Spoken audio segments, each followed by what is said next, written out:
Hello, and welcome to a review of everyone's favorite grumpy miniature engine, Mike the Arlesdale engine. Now, I wanted to do this review because I recently picked up the original 2003 version of Mike from a train store, which you can see here. And I've had this one since about 2015 when Legend of the Lost Treasure came out. So, I figured I'd do kind of a comparing review of the two models that are sat here. So, we'll start out with my favorite of the two, the 2003 Mike. This Mike was produced along with a Frank, before Legend of the Lost Treasure came out, and they were introduced into the TV show well before, over 10 years before.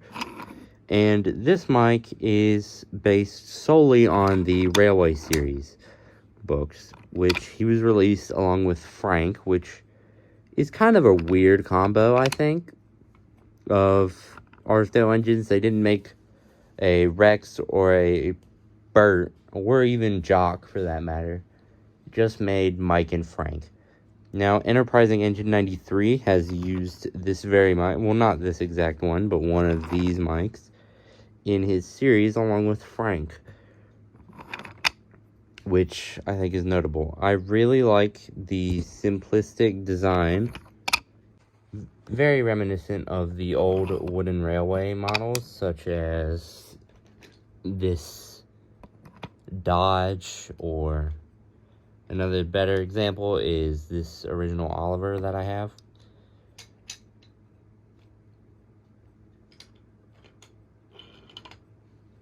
Which are both from around the same time period, I believe. But this, and I really like the unique shape of the tender.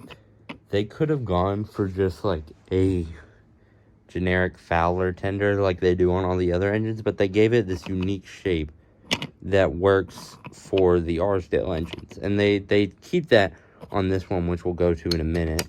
I like the gold dome this mic has, and I like the length of this mic. He feels very like long and short, like he does in the books.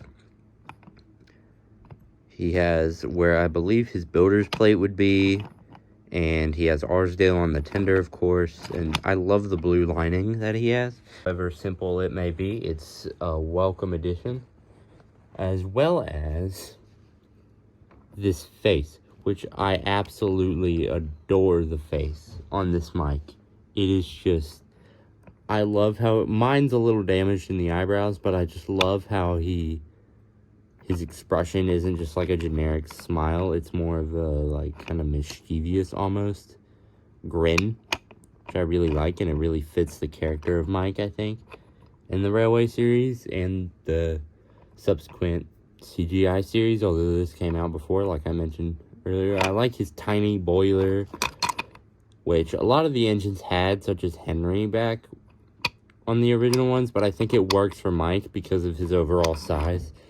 Another thing I really like is this hangover on the back of the cab where his driver would sit, because in the books and in the show, of course, they're too small for the driver to fit in the cab, so they have seats on the tender area, like right here, where the crew would sit instead of standing in the cab, like on a standard gauge or even narrow gauge engine. Now that that's out of the way, now that the original mic is out of the way, I think it's time we move on to the new I say new, it's 7 years old at this point, somewhere around that. 2017 mic.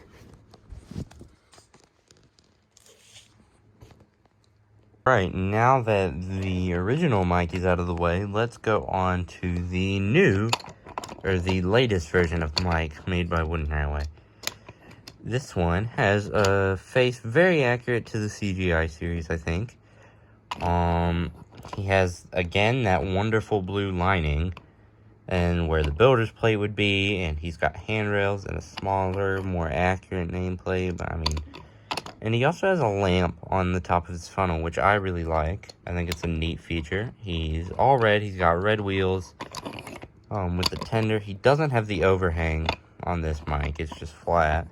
But this tender is similar to design, just a bit updated to the old one. So that's nice. But the big elephant in the room with this mic is if you bring out the old mic. The old mic is significantly longer than this one. And this was done when they made Legend of the Lost Treasure. They released this mic along with a Burt, which I do not have but intend to get. And they shortened them down to kind of show their size compared to, let's say, Oliver again. These guys are significantly smaller, which I understand. I'm not the huge fan of. I don't really mind it.